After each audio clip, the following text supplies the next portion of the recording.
Narito na ang mga pinakamalalaking balita sa One North Central Luzon ngayong Martes. Magkahiwalay na insidente ng sunog na itala sa Zambales at Cagayan. Pinakamalamig na temperatura sa Pangasinan ngayong taon na itala ngayong araw, January 28. Chinese New Year 2025, maagang sinalubong ng Lion and Dragon Dance. At ilang kapuso artists nakisaya sa Mr. and Miss Vegan 2025 at tinikman ang pamosong vegan longganisa. Ito ang GMA Regional TV 1 North Central Luzon. Magandang hapon, ako si Chris Zuniga. Mga kapuso, umpisa natin ang balitaan sa magkahiwalay na insidente ng sunog. Ilang kabahayan sa Santa Cruz, Zambales ang tinupok ng apoy. Mahigit sa 70 pamilya ang nawala ng bahay. Nakaalerto CJ Turida. Sumiklab ang sunog sa ilang kabahayan malapit sa palengke ng Santa Cruz, Zambales kahapon. Tumagal ng mahigit 2 oras ang sunog. Sa cause of for incident po, under investigation pa po kung incident accidental ba or sinadya po. Ayon sa MSWD, mahigit 70 pamilya ang apektado sa sunog. Dinala na sa evacuation center ang ilan. Yung iba, nandun sa site, pero malapit sa site na pinangyarihan dahil ayaw nilang maiwanan yung mga gamit. Nagbigay rin kami ng pagkain, tapos may mga nagbibigay din ng mga NGOs. Nilalatag na ng LGU ang tulong para sa mga apektadong pamilya.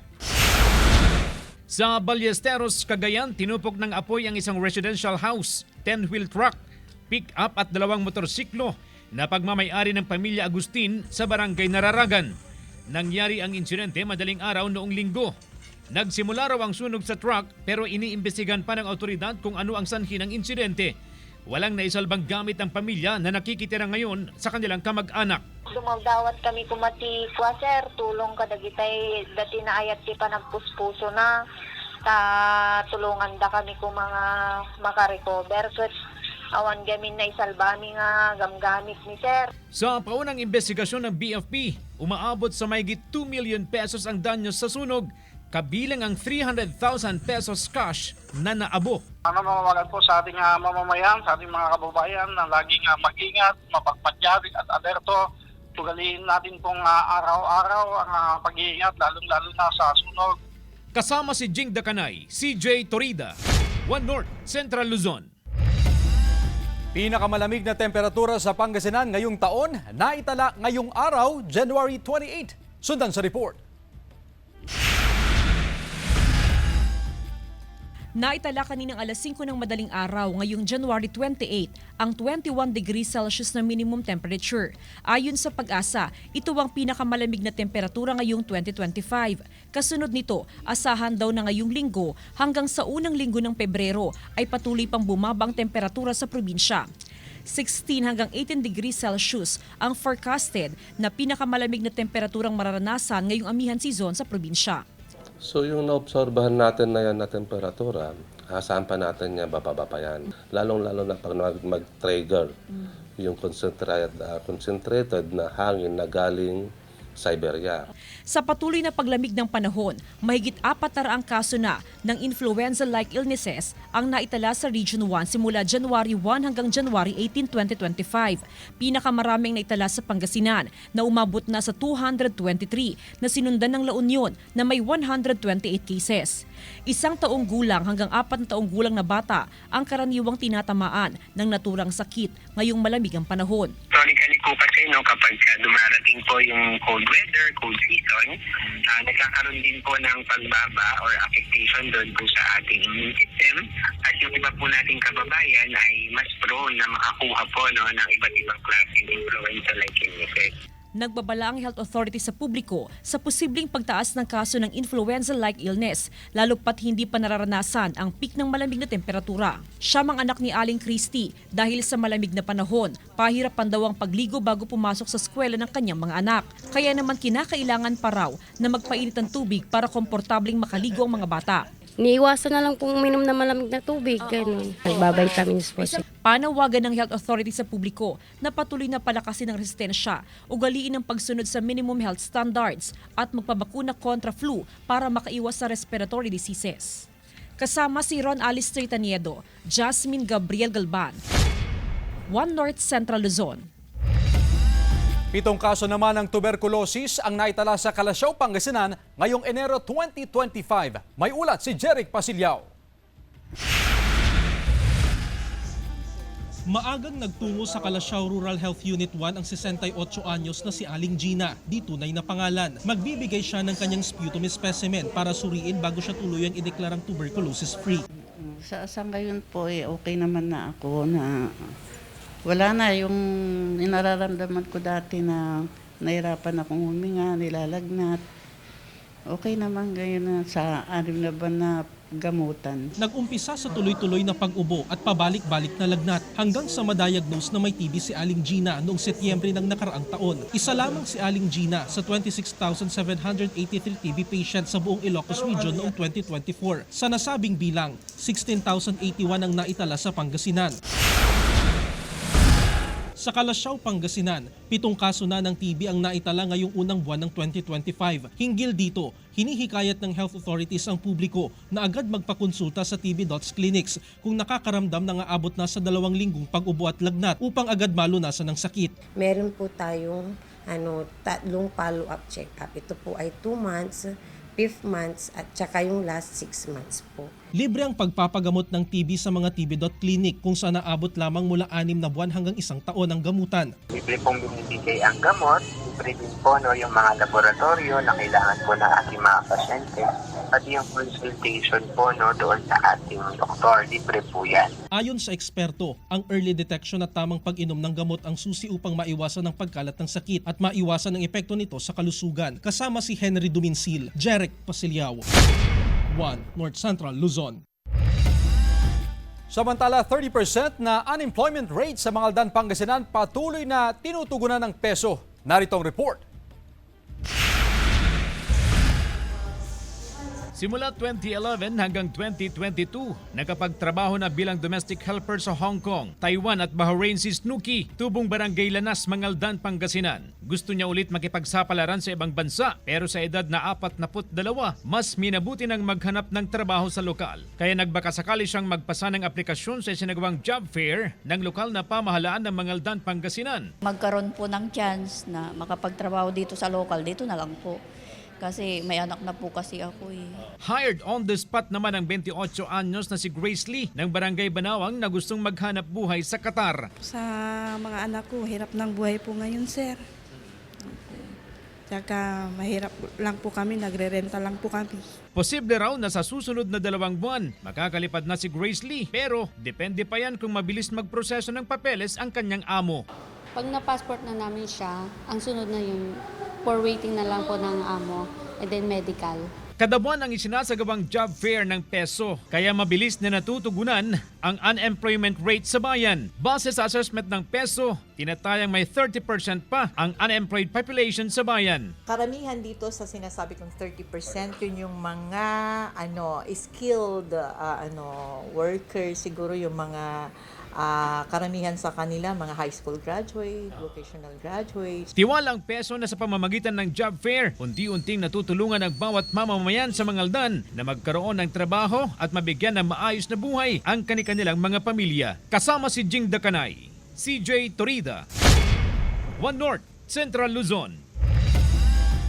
Parada isinagawa para sa selebrasyon ng Chinese New Year sa Dagupan City. Ilang kalsada naman ang pansamantalang isinara. Nakatutok live si Jasmine Gabriel Galban. Jasmine? Chris, 4:45 ng hapon nang magsimula ang mas pinaagang selebrasyon ng Chinese New Year. Dito nga yan sa lungsod ng Dagupan. Actually, Chris, bukas pa, January 29, yung selebrasyon ng Chinese New Year. Pero karaniwan na sa lungsod ng Dagupan na mas maagang ipinagdiriwang ang Chinese New Year. Actually, a day before. At alam mo, Chris, napakasaya, napakamakulay ng selebrasyon. Simula pa kaninang alas 3:30 ng hapon ay napakarami ng mga tao yung nag-aabang, partikular sa Maya Perez Boulevard, doon sa may Magsaysay Bridge, Diretso yan dito sa may MH Del Pilar hanggang sa may downtown area dahil inaantabayan na ng ating mga kapuso yung mga ipamimigay ng Chinese community na mga ampaw, mga tikoy, mga bilog na prutas at nakakatuwa dahil talagang napakarami nating mga kababayan ang nakakuha ng mga ipinamigay ng Chinese community ng mga tikoy, mga ampaw at maging na mga bilog na prutas. At alam mo Chris, nasa more than 30 na vehicles saka yung mga Chinese community ang nakisama doon nga sa parada o doon sa motorcade. And yung parada ay nag-start sa may Magsaysay Bridge, dire-diretso yan sa may City Plaza. Samantala Chris, after matapos yung motorcade ay agad na rin binuksan sa mga motorista yung mga rutang dinaanan ng parada gaya na lamang dito sa may MH Del Pilar. Kung papansin mo Chris ay talagang nagkaroon nga ng traffic build-up. Napakaraming mga sasakyan, dahan-dahan lamang yung usad dahil talagang naipon yung mga sasakyan before mag-start yung motorcade dito nga sa may lungsod ng Dagupan. Sa ngayon, tuloy-tuloy yung ginagawa ng traffic enforcer para tiyak na magtutuloy-tuloy yung usad ng mga sasakyan at hanggang mamaya ay maging maayos na yung traffic flow sa mga pangunahing kalsada dito nga yan sa lungsod ng Dagupan. Chris? Happy Chinese New Year! Maraming salamat, Jasmine Gabriel Galban. Libu-libong katao ang nag-abang sa pag-iikot ng leon at dragon sa ilang establishmento sa Tuguegarao City. Yan ang Lion and Dragon Dance. Umataw ang mga estudyanteng performer na ginaya ang galaw ng mga tunay na leon at dragon. Ang tradisyonal na Lion and Dragon Dance ay pinaniniwala ang nagdadala ng swerte at nagtataboy ng mga malas. Bahagi ito ng mga aktibidad sa selebrasyon ng Chinese New Year ngayong Year of the Wooden Snake. Ito ang GMA Regional TV 1 North Central Luzon.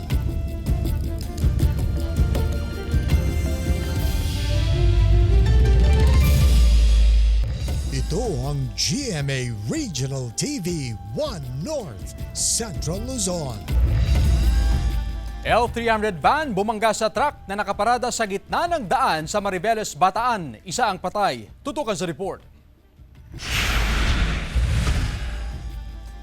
Dead on the spot ang isang lalaki matapos bumangga ang sinasakyang L300 van sa isang truck na nakaparada sa Roman Highway sa Barangay Batangas 2, Mariveles, Bataan. Sa inisyal na investigasyon ng pulisya, galing Balanga City ang L300 van at papunta sana sa Mariveles, Bataan nang mangyari ang aksidente. Itong truck, according sa driver, is huminto siya sa tabi ng daan at nag-park. Ang nakalimutan niyang gawin is maglagay ng mga hazard sign kasi yung lugar na yon madilim at 2-lane lang siya. So itong Travis ngayon, parating naman siya, hindi niya napansin na yung truck na nakapark dahil nga madilim at siya ay bumangga dun sa likod ng truck. Ayon sa pulisya, elevated ang daan kaya malakas ang impact at nayupi ang harapan ng L300 van. Patay sa aksidente ang isang sakay ng L300 van matapos magtamo ng matinding sugat sa ulo. Ligtas naman ang driver nito na nagtamo ng minor injuries. Sa panayam ng pulisya sa driver ng truck, pumarada ito para sana umihi. Nagkaroon daw ng mechanical problem ang truck kaya hindi agad nakaalis sa lugar. I-start nila yung sasakyan nila, ayaw mandar. Ngayon, sa pagtagal-tagal, i-start niya hanggang sa pagkakulang sila.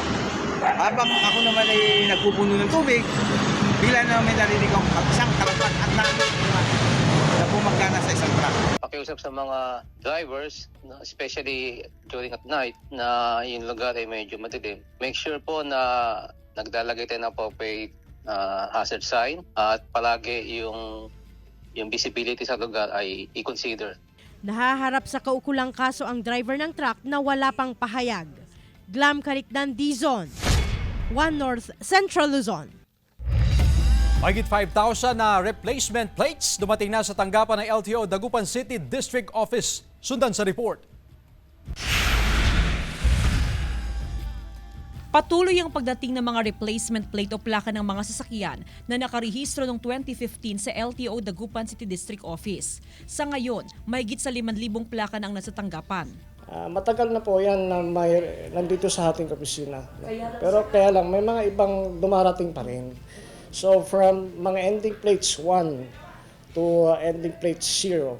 Matatandaang noong December 11, 2014, sa inilabas na Memorandum Circular Number AVT-1895, ipinag-utos na ang lahat ng four-wheel motor vehicle na magre-renew ng registration ay kailangan mag-apply ng replacement plate na naayon sa bagong Motor Vehicle License Plate Standardization Program. Ayon sa LTO, ngayon pa lang dumating ang mga replacement plate na binayaran ng mga motorista noong 2015. Nakikipag-ugnayan ng LTO sa mga may-ari ng plaka. Puspusan ngayon ang distribusyon o pamamahagi ng plaka. Alinsunod ito sa programang Oplan Plaka Mo, Deliver Ko ng LTO. This January, month of January, nag-start na kami. Pero sana, i-claim ng mga tao dito. Malaking bagay umano para sa mga motorista na makuha ang plaka ng kanilang mga sasakyan. Ay yung kasi yung paghanapin po kasi ng ng mga checkpoint. Kaya hanapin po ng mga kung talagang nakahanap na po yung motor. Panawagan ng LTO sa mga motoristang hindi pa nakukuha ang kanilang mga binayarang plaka noong 2015 na magtungo sa kanilang tanggapan. Dalhin ang resibo para makuha na nila ang mga plaka ng sasakyan. Kasama si Ron Alistair Taniedo, Jasmine Gabriel Galban, One North Central Luzon. Hinihikayat ng Department of Agriculture ang publiko na i-report ang mga nagbebenta ng overpriced na bigas sa merkado. Narito ang maaaring gawin ayon sa kagawaran, kuhanan ng litrato ang bigasan na may tindang overpriced na bigas. I-post o i-send ito sa official social media pages ng DA. Gamitin din ang hashtag na DA Bantay Presyo. Nagbabala rin ng DA sa nadiskubre nilang maling pag-label sa mga ibinebentang bigas para mapresyon umano ng mas mahal.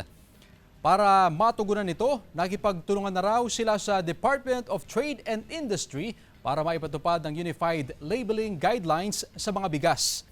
Makikita roon ang klase ng bigas, lugar kung saan ito inangkat, petsa ng pagproseso sa bigas at porsyento ng sirang butil. Ilang mamamayan hati ang reaksyon sa panukalang parusahan ng kamatayan ang mga mapapatunayang korap na opisyal ng gobyerno. Naritong report. Pinag-uusapan ngayon ang House Bill No. 11211 o Death Penalty for Corruption Act na naglalayong parusahan sa pamamagitan ng firing squad ang mga opisyal ng gobyerno na mapatutunayang sangkot sa korupsyon. Hati ang reaksyon ng ilang Pangasinense sa panukala. Payag ako doon para tumino yung Pilipinas, para mabawasan din yung paghihirap ng Pilipino. Mali po yata yun na firing squad. Kailangan po pagdusahan sa kulungan para mapagbayaran nila yung kasalanan nila sa taong bayan. Pero kung ang isang political analyst ang tatanungin, If that will push through, that will be a threat to politicians because corruption is the number one problem dito sa bansa natin being committed by our elected leaders. ang problema nga lang daw ay kung paano ito ipatutupad sakaling pumasa ang panukala bilang batas. So first and foremost, ibalik muna natin ang death penalty and we will identify what kind of penalty will be imposed. Samantala, base sa opisyal na pahayag ng Commission on Human Rights na inilabas sa kanilang website, sinabi ng CHR na hindi solusyon ang parusang kamatayan sa problema ng korupsyon sa bansa. Mas mainam pa rin daw na solusyon sa korupsyon ang batas upang mapanagot ang sinumang tiwaling opisyal. Ayon pa sa CHR, na simula pa noong 2006, wala nang parusang kamatayan sa bansa. Kasama si Henry Duminsil, CJ Torida, One North, Central Luzon. Ito ang GMA Regional TV 1 North, Central Luzon.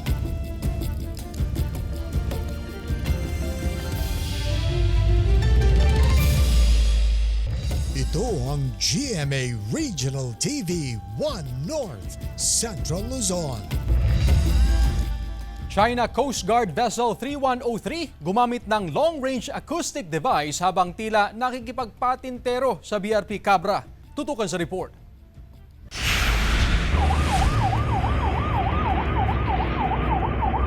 Ang malakas na wangwang na yan ay tinatawag na Long Range Acoustic Device o LRAD. Ayon sa PCG, ginamit ito ng Vessel 3103 ng China Coast Guard habang tila nakikipagpatentero sa BRP Cabra sa Zambales. This is also our first time to experience itong paggamit ng China Coast Guard ng Long Range Acoustic Device na ang sabi ng ating mga tropa masakit sa pandinig, no? At very close proximity dito sa bangko. Paraan daw ito ng China para itaboy ang BRP Cabra lalot na sa di kalayuan ng CCG Vessel 5901, ang tinaguriang monster ship ng China. Nahihirapan silang mag-move forward because BRP Cabra is just a few 100 yards away sa China Coast Guard.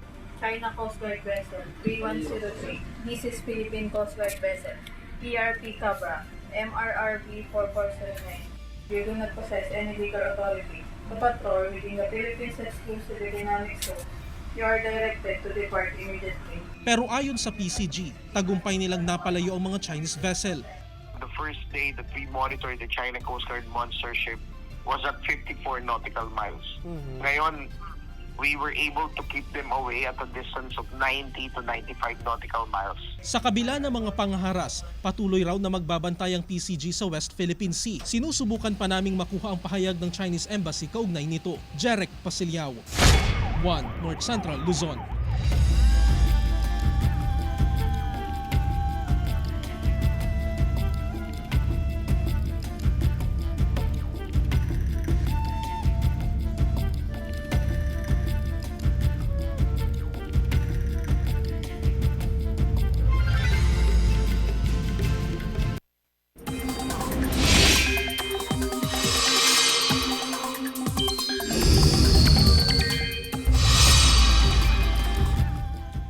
Mga kapuso, mas ramdam na ang lamig ng panahon sa maraming lugar lalo na sa Luzon.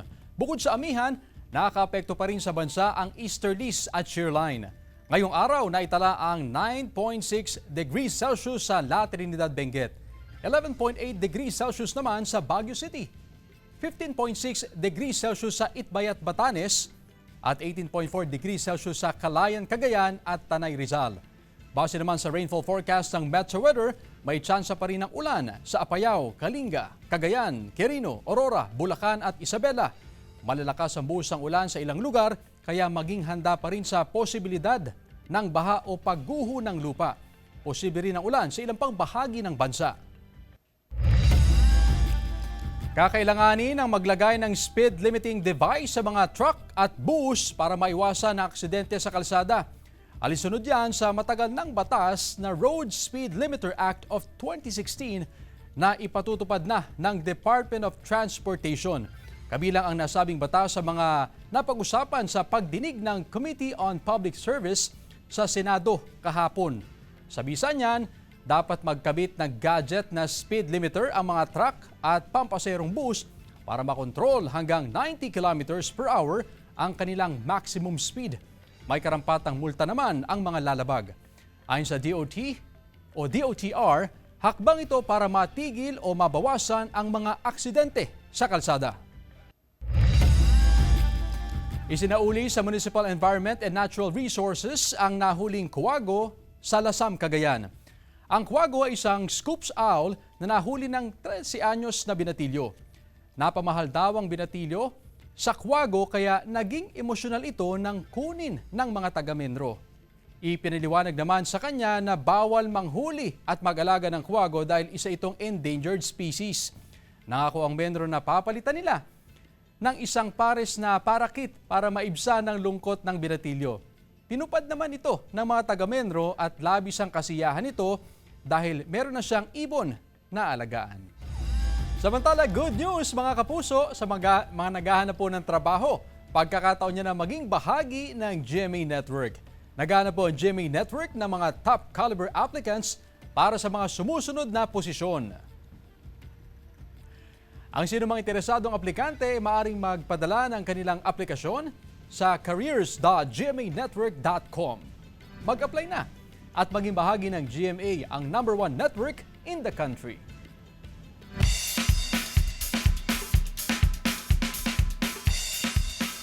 Pamosong vegan longganisa kasama sa food trip experience ng Kapuso Artists. Tunghayan sa report.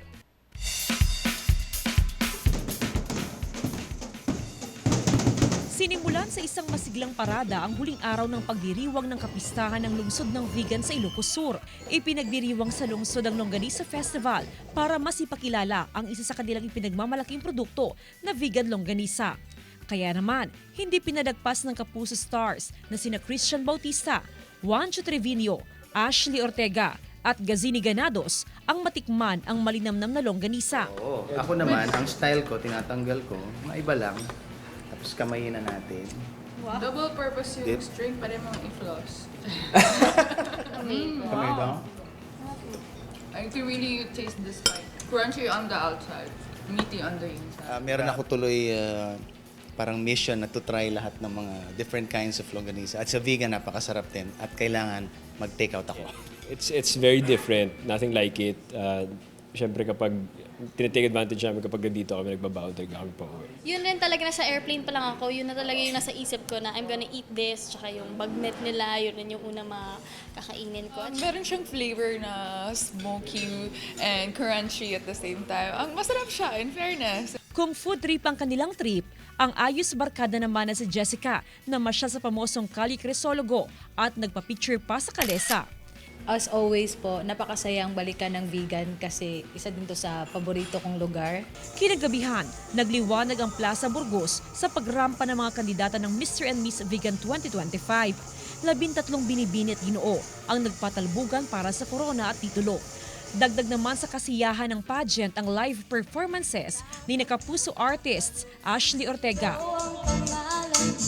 at Juancho Trevino. So it's nice to perform in front of my kababayans and mga kapmong Ilocanos. And even before, madalas kami pupunta dito. So, it's so nice to see the place again. Tapos, syempre, parang hindi nga nagsasawa yung mga tao sa mga Kapuso stars. So, sobrang happy kami. May surprising performances naman mula sa All Out Sunday Star kung saan powerful song numbers ang hatid ni Kapuso singer Jessica Villarubin. Habang kinilig ang crowd nang haranahin sila ni Asia's romantic balladeer Christian Bautista. Ang init po ng pagtanggap ng mga Ilocano sa amin dito at grabe, napakadaming crowd. Sing-along sila. Ang sarap din mag-serenade lagi and talagang it's always a warm welcome here. Excited kami lagi dito pumunta, kumain. Umupo naman bilang isa sa mga hurado si Miss Universe Philippines 2019 Gazini Ganados. Thank you so much for having me. And vegan is, I know, one of the most historical places in the Philippines, which I appreciate the most, especially that I like the facade of vegan. Sa huli, kinoronahan bilang Mr. Vegan 2025 si Geshem Rain Ubas at Miss Vegan 2025 naman si Janelli Ann Ramos na parehong mula sa Cluster 30 ng lungsod. Ang Mr. and Miss Vegan 2025 ay daan para maibahagi ng mga bigenyo ang kanilang advokasya at maghatid sa kapwa ng inspirasyon para mangarap. Jasmine Gabriel Galban, One North Central Luzon. Samantala, mapapanood niyo po ang episode nito at iba pang pinakahuling lokal na balita sa official website ng GMA Regional TV, www.gmaregionaltv.com. Pwede rin kayo bumisita sa aming official YouTube channel, GMA Regional TV, at i-click ang subscribe button para sa pinaka-mainit na balita mula sa mga rehiyon. Nais din naming pasalamatan ng mga kapuso sa Hilaga at Gitnang Luzon, maging ang mga kapuso natin abroad. Dahil sa GMA Regional TV, local news matters. At yan ang mga pinakamalaki at pinakahuling balita sa Hilaga at Gitnang Luzon. Maraming salamat sa pagsama sa amin pati na ang mga kapuso sa ibang bansa na tumutok sa mga balita sa rehiyon. Ako po si Chris Zuniga. Kami ang GMA Regional TV, One North Central Luzon, buong puwersa para sa mas malaking misyon at mas malawak na pagdilingkod sa bayan.